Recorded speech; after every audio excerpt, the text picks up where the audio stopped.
मंडळी, लग्नानंतर होईलच प्रेम या मालिकेचा आजचा म्हणजेच 12 ऑगस्टचा एपिसोड रिव्ह्यू तुम्ही ऐकत आहात. प्रेक्षकांनो, आता मालिकेचा नवीन प्रोमो आउट झालाय बरं का. तो मी तुम्हाला आजच्या एपिसोडच्या शेवटी दिलाय. नंदिनी खोटी प्रेग्नन्सी घेऊन वावरतीये हे सत्य वसू आत्या आणि रम्या सगळ्यांसमोर आणतात. आता यात काही नवल नाहीये, वसू आत्या आणि रम्याने हे सत्य समोर आणलं. पण तरी सुद्धा महाखुलासा होणार आहे 16 ऑगस्ट म्हणजेच रविवारी. आपल्याला सुट्टी नाही आहे बरं का, आता मालिका बघायची आहे. तर सुरुवातीला त्यांनी आज काव्याच्या डोहाळ जेवणाची तयारी दाखवली आहे. अजून सुद्धा तयारी चालू आहे. सुरुवातीला तर त्यांनी किती वेळ गाणंच दाखवलं, जवळजवळ 20-21 सेकंद गाणंच ऐकणार आहात तुम्ही. आणि या गाण्यात पार्थ काव्याला तयार करतो छान स्वतःच्या हाताने. काव्या आता छान तयार होते आणि पार्थला म्हणते, खरंच खूप सुंदर तयार केलं हा पार्थ तुम्ही. पार्थ म्हणतो, काव्या तुम्ही सुंदर दिसत आहात हा. काव्या म्हणते, तुमच्यामुळे सुंदर दिसते हा तुमची बायको. खरं सांगते देशमुख, तुम्ही पहिला नवरा असाल जो प्रेमाने बायकोला तयार करतोय डोहाळ जेवणाच्या दिवशी. तुम्ही पण ना देशमुख. पार्थ म्हणतो, तुमच्यासाठी काय पण काव्या, तुम्ही इतक्या सुंदर, इतक्या मस्त, इतक्या छान दिसताय ना. ते म्हणतात ना, छप्पर फाड के सुंदर दिसताय. तुमच्यासाठी तर काय पण. असं म्हणून तो शिट्टी वाजवायचा प्रयत्न करतो, पण ती शिट्टी त्याला काही वाजवता येत नाही. मग काव्या त्याची जरा गंमत करते आणि म्हणते, राहू द्या देशमुख, तुम्हाला शिट्टी पण नाही वाजवता येत काय हो तुम्ही. पार्थ म्हणतो, नाही येत मला शिट्टी वाजवता. मी पार्थ देशमुख आहे ना, संस्कारी आहे, सभ्य आहे, असलं काही मी शिकलेलो नाहीये. काव्या म्हणते, हा चला, तुम्हाला जे येत नाही त्यासाठी काही कारण सांगताय. काय गो बाई, काय माझा नवरा आहे, त्याला शिट्टी वाजवता येत नाही. स्वतःच्या हाताने तयार करता येतं माझ्या नवऱ्याला मला, आणि मग शिट्टी वाजवता येत नाही हाताने. असं म्हणून ती त्याला हसायला लागते. काय लॉजिक आहे प्रेक्षकांनो, तयार करण्यात आणि शिट्टी वाजवण्यात काही आपलं. पण आता त्या पार्थचा झाला इगो हट. ती काव्या त्याला हसते म्हणून तो विचार करतो, काव्या मला हसताय, मला शिट्टी वाजवता येत नाही म्हणून. नाही नाही नाही, काही झालं तरी मी त्यांना शिट्टी वाजवून दाखवणारच. बिचारा प्रॅक्टिस करतो शिट्टी वाजवायची, पण त्याला काही जमेना. तो मनाशीच बडबडत असतो, माझा मेल इगो हर्ट केला तुम्ही काव्या, दिवस संपेपर्यंत मी शिट्टी वाजवून दाखवणारच. नाव नाही लावणार मी पार्थ देशमुख. तेवढ्यात आता काव्या आवाज येते त्याला, पण ती शिट्टी काही वाजेना त्याची. इकडे रम्या आणि वसू आत्या आलेल्या लोकांचं स्वागत करतात. पण वसू आत्या आता 1-2 जणींचं स्वागत करतात आणि रम्याला म्हणतात, ए रम्या, काय ग, इथे प्रत्येक बाईचं काय स्वागत करायला थांबलोय आपण त्या काव्याच्या कार्यक्रमात, आपला काही संबंध आहे का. त्यावर रम्या म्हणते, अगं आई, येणाऱ्या बायकांमध्ये आर्या असणारे, आपलं ठरलंय ना तिच्याशी मैत्री करायचंय ते. आर्या आली आहे बरं का तेवढ्यात. आणि आल्या आल्या वसू आत्या आता तिला गुलाबाचं फूल देतात स्वागत करायचं म्हणून. पण आता आर्या यांच्याकडे बघत पण नाही आणि सरळ चालली जाते पुढे. चालली जातेचे जाते ते डायरेक्ट जीवाकडे येते. वसू आत्या म्हणतात, बघ रम्या कशी ही, हिने बघितलं पण नाही आपल्याकडे, काय मुलगी ही, आपण दोघी इथे उभे आहोत, दिसत नाही का हिला, तोंडावरून निघून गेली. रम्या म्हणते, आई जाणारच ना ती, किती छान नटून थटून आली आहे ती कोणासाठी तरी. लगेच वसू आत्या म्हणतात, जीवासाठी. अगं काय सांगते रम्या, खरंच. रम्या म्हणते, चल ना चल, बघूयात ना आपण. आता या दोघी लांबून गंमत बघतात बरं का आर्याची. आर्या आता डायरेक्ट जीवा समोर येते बरं का. मिथून काकाशी बोलत असतो जीवा. आर्या आवाज देते जीवाला. तेव्हा रम्या म्हणते, आई बघ बघ कशी समोर जाऊन उभी राहिली जीवाच्या.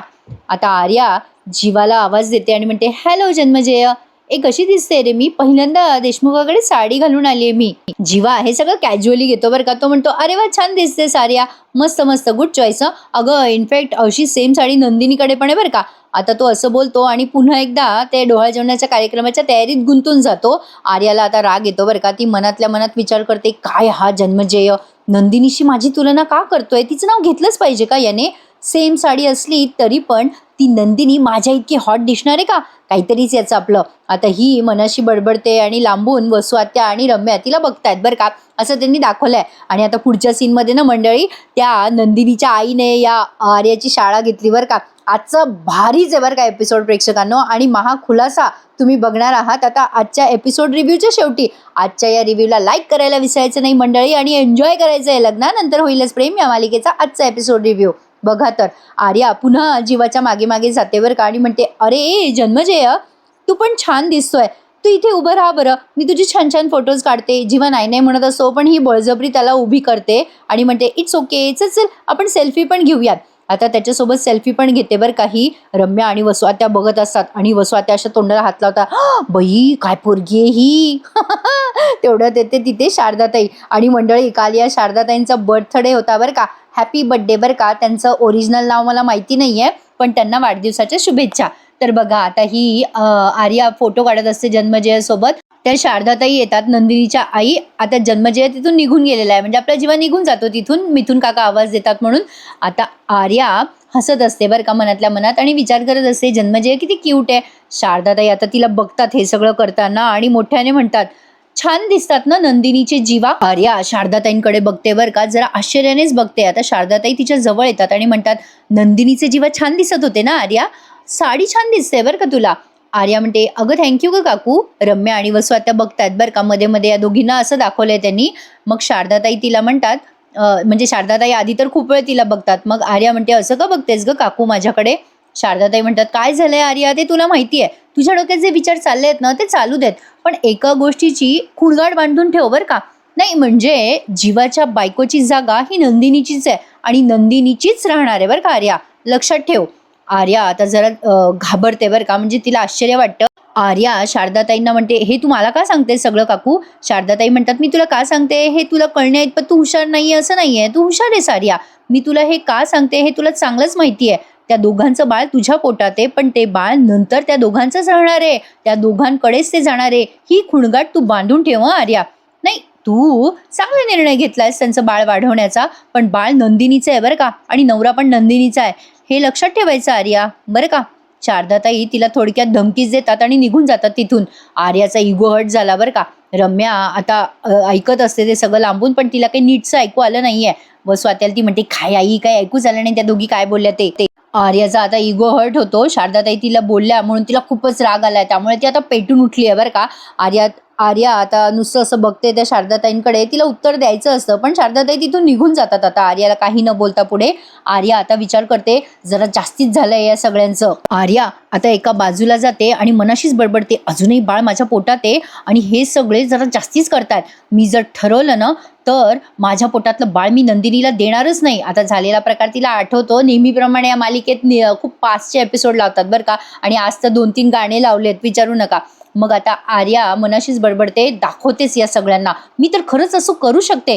नाही कसं करू शकते मी जर बाळ माझ्याकडेच ठेवलं तर त्या नंदिनीकडे कराराची कॉपी आहे ना, पण काय करू असं ती विचार करायला लागते. आणि तिला वाटतं की ती लिगल कॉपीज आपण लंपास करावी, म्हणजे नंदिनीला काहीच करता येणार नाही असा ती विचार करते बरं का. माझ्याकडे जशी लिगल कराराची फाईल आहे तशी जन्मजय आणि नंदिनीकडे पण आहे. मी जर ती फाईलच गायब केली तर मजा येईल ना, म्हणजे उद्या नंदिनी कुठल्या बेसिसवर क्लेम करेल की माझ्या पोटातलं बाळ तिचं आहे म्हणून.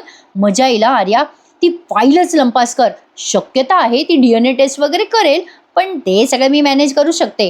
म्हणजे मला आता ती फाईल लंपास करायला हवी. ती फाईल जन्मजय आणि नंदिनीच्या खोलीतच असणार. फाईल जर मी गायब केली ना की बूम, कसलाच पुरावा नाही आणि कसलंच काही नाही असं आर्या मनाशीच बोलते आणि हसायला लागते. आणि ते तिचं टॅटू आहे ना आईचं हातावरचं, ते बघते आणि म्हणते, नंदिनी माझ्या पोटातल्या बाळाची आई जरी तू असशील ना तरी सुद्धा येणारं बाळ आई कोणाला म्हणेल ना ते मी ठरवेल, असं ती त्या टॅटूकडे बघून बोलत असते. आता इथून पुढच्या सीन मध्ये त्यांनी दाखवलंय की जीवा विक्रम आणि पार्थला एक कविता ऐकवत असतो बरं का. बाळाच्या येण्याच्या आतुरतेची अशी काहीतरी कविता त्याने केली आहे. 2-3च वाक्य त्याने ऐकवलंय. आपल्याला माहितीच आहे मंडळी, तो छान छान कविता करतो. 9 महिने 9 दिवस बाळाच्या आतुरताची आस, असं काहीतरी त्याने कविता केली आहे. ती कविता तो ऐकवतच असतो. तेवढ्यात आर्या मागे येऊन उभी राहते बरं का. विक्रम म्हणत असतात, वा जीवा क्या बात आहे, मस्त कविता केली आहेस. आता आर्या विचार करते, हीच वेळ आहे, कोणाचं लक्ष नाहीये, नंदिनी पण गडबडीत असेल. आता तिच्या रूममध्ये जाते आणि ते लिगल डॉक्युमेंट घेऊन येते. असं म्हणून आर्या आता तिची पर्स एका सोफ्यावर ठेवते आणि नंदिनी आणि जीवाच्या रूममध्ये जायला निघते. तेवढ्यात आता इथे पार्थचं काहीतरी चाललंय बाबा येडेचाळे. त्याचं काहीतरी वेगळंच चालू असतं बरं का मंडळी. आपण मालिकेच्या पात्राबद्दल बोलतोय. पार्थने ते बाण घेतलाय, धनुष्य बाण, आणि असं मारून बघतोय. विक्रम म्हणतात, काय यार पार्थ, तू पण ना, तुझं विनाकारणच पार्थ नाव ठेवलं आम्ही. पार्थ म्हणतो, बाबा हा बाण माझा नाहीये हो, विकत आणलाय मी. म्हणून ते विक्रम मजा घेतात बरं का, आणि म्हणतो, उगाच तुझं नाव पार्थ ठेवलं रे आम्ही. पार्थ म्हणतो, बाबा पेंटिंग बघा मी काढलेली आहे. ते डोहाळ जेवणाचं चित्र ना खूप सुंदर काढलंय बरं का पार्थने. मग तो म्हणतो, बाबा तुम्ही कधी काढलं का तुमच्या बायकोसाठी चित्र वगैरे. आता लगेच जीवा म्हणतो, बाबा काय आहे. लगेच आता विक्रम फोनवर बोलायचं नाटक करतात आणि चालले जातात तिथून. त्यांचा पचका झालेला असतो ना, गमतीचं सीन दाखवला त्यांनी. तेवढ्यात आता नंदिनी येते बरं का, वरून खाली. खालून वर म्हणणार होते मी. नंदिनी आल्या आल्या आर्या तिच्याकडे बघायला लागते. छान सजून नटून आलेली आहे नंदिनी. त्यामुळे अचानक आता जीवाला लक्षात येतं बरं का, न पाहता लक्षात येतं त्याला. तो पार्थला म्हणतोय, दादा नंदिनी आली ना, कदाचित नंदिनीच्या परफ्यूमचा वास त्याच्या लक्षात असावा बरं का मंडळी, कारण मला तर काही वेगळं लॉजिक सापडे ना. नंदिनी आल्या आल्या पार्थ म्हणतो, हो रे तुला कसं काय कळलं. पार्थ असं म्हटल्या जीवा आता नंदिनीकडे वळून बघतो बरं का आणि शिट्टी वाजवतो. पण पार्थला शिट्टी वाजवता येत नाही ना, तो आज मोठा प्रॉब्लेम झाला एपिसोडमध्ये. इथे त्यांनी ते गाणं ऐकवलंय बरं का. जीवा नंदिनीकडे बघत बघत जातो, असं छान रोमॅन्टिक मूडमध्ये असतो तो. क्षितिजा पलीकडे प्रेम हे ते गाणं नाही का बघा, फार भारी गाणं आहे बरं का ते मंडळी. या मालिकेत गाणे फार मस्त लावतात ते. नंदिनीकडे बघून तो असे हावभाव करत असतो की तू खूप गोड दिसतेस, छान दिसतेस, असं तिच्या केसांवरनं हात फिरवतो. हे सगळं बघून बघून आर्या जेलस फील करत असते. नेहमीप्रमाणे आपलं यांचं चाललंय उघड्यावर. आणि तेवढ्यात पार्थ बघतो बरं का या दोघांना आणि विचार करतो जीवाकडनं मला शिट्टी शिकलीच पाहिजे. काही झालं तरी पार्थ तुला आज संध्याकाळपर्यंत शिट्टी शिकायची आहे असं म्हणून तो आता जीवा आणि नंदिनी जवळ येतो बरं का आणि म्हणतो सॉरी तुमच्या रोमॅन्समध्ये जरा डिस्टर्ब करतोय मी. हे जीवा माझं ना तुझ्याकडे जरा महत्वाचं काम आहे बरं का. नंदिनी म्हणते अरे असं काय काम आहे पार्थ तुमचं महत्वाचं. पार्थ म्हणतो ते नाही सांगता येणार जीवा, चल ना जरा. आता जीवाला तो त्याच्याच बेडरूममध्ये घेऊन जातो वरती. नंदिनी म्हणते अहो जा तरी जीवा, काय म्हणतात ते बघा. जीवा म्हणतो याचं मध्ये मध्ये काही असतं. पार्थ आता जीवाला घेऊन जातो त्याच्याच बेडरूममध्ये. त्यामुळे आर्याचा प्लॅन फसतो. आर्या विचार करते अरे यार मला त्यांच्या रूममध्ये जायचं होतं, पण आता हे तिघे खाली येईपर्यंत मला वाट बघावी लागणार. आर्यावरती डोळ्यात तेल घालून लक्ष देतात वसू आत्या आणि रम्या. रम्या म्हणते आई बघ काहीतरी हिची विकेट गेलेली दिसते बरं का. वसू आत्या म्हणतात दिसतंय खरी हिच्या चेहऱ्यावरनं. आता आर्या वळणार तेवढ्यात लगेच वसू आत्या आणि रम्या लगेच इकडे तिकडे पळून जातात. म्हणजे काहीतरी काम करताय असं दाखवत आहे. म्हणजे आर्याचं लक्ष यांच्याकडे वेधू देत नाही त्या, असं म्हणायला हरकत नाही. आता इकडे काव्याबाई तयार होऊन बसल्यात आणि त्यांना छोटीशी भूक लागलेली असते, पण त्या पोटातल्या बाळाशी गप्पा मारत असतात. बेबो आज किती छान तयार केलं ना तुझ्या बाबांनी. कसे बाबा आहेत ना तुझे, हौशी आहेत बरं का ते. त्यांनी तयार केलं मला छान छान. तुला बघता येत नाहीये बाळा, पण माझ्यातले हॅपी हॉर्मोन्स तुला दिसत असतील ना, कळत असतील तुला हॅपी हॉर्मोन्स. तुला माहितीये तुझे बाबा मला काय म्हणाले. काव्या तुम्ही खूप छान दिसताय असं म्हणत होते बरं का बाबा. आता तुझ्या बाबांना शिट्टी वगैरे नाही वाजवता आली, पण ठीक आहे माफ करू आपण त्यांना. असं काहीतरी बोलते ती पोटातल्या बाळाशी आणि मध्येच विचार करते अरे भूक लागली का तुला. मग तेवढ्यात तिची आई येते बरं का आणि म्हणते काय झालं बाळाला, आमच्या बेबोला छोटी भूक लागली आहे का, मग चकल्या चालतील का आजीच्या हातच्या. मग तेवढ्यात काव्या खुश होते आणि म्हणते आई तुला कसं कळलं मला तुझ्या हातच्या चकल्याच खायच्या होत्या. सॉलिड आहेस आई तू. मला ना खूप दिवसापासून खायच्या होत्या या कडक कडक चकल्या. काव्या आता त्या चकल्या एन्जॉय करते आणि आजचा हा एपिसोड त्यांनी इथेच संपून टाकलाय. आता उद्याच्या भागात आपल्याला बघायला मिळणार आहे तोच प्रोमो दाखवला त्यांनी. कमीत कमी 5 ते 6 दिवसापासून हाच प्रोमो दाखवणं चाललाय बरं का मंडळी. म्हणून मी तुम्हाला जो नवीन प्रोमो आलाय ना महाखुलाशाचा, तो प्रोमो आज टाकलाय. तर आता येणाऱ्या 16 ऑगस्टला आपल्याला दिसणार आहे की नंदिनी रडत रडत बाहेर येते आणि वसू आत्या अशा तिला लोटतात आणि म्हणतात बघा खोटी प्रेग्नेन्सी घेऊन वावरते तुमची ही खरी नंदिनी. मग आता काव्या म्हणते वसू आत्या काही पण खोटं बोलू नका, हे सगळं खोटं आहे. मग वसू आत्या म्हणतात खोटं काही नाहीये, हिचं पोट खोटं आहे. बघ बघ आता ते पोट वाजवून दाखवतात बरं का वसू आत्या सगळ्यांना. मग हे सगळेच जण घाबरून जातात आणि मग या मानिनीबाई समोर येतात आणि म्हणतात नंदिनी हे काय आहे सगळं. वसू आत्या आता ते दाखवतात सगळं की हिचं पोट खोटं आहे, हिची प्रेग्नेन्सी खोटी आहे. मग आता ही मानिनी कोणाला तरी मारते असं दाखवलंय. बहुतेक तरी नंदिनीच्याच गालात मारेल ती असं वाटतंय, पण माझा एक अंदाज आहे ट्विस्ट म्हणून ती वसू आत्याच्या सुद्धा तोंडात मारू शकते मानिनी. काही सांगता येत नाही आता पुढे. तर मंडळी येणारे एपिसोड नक्की बघा आणि कसा वाटला तुम्हाला हा नवीन प्रोमोचा रिव्ह्यू आणि आजचा एपिसोड रिव्ह्यू मला कमेंटमध्ये कळवायला विसरू नका.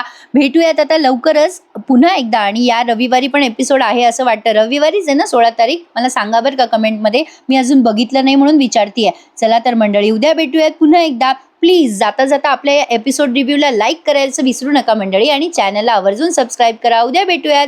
धन्यवाद.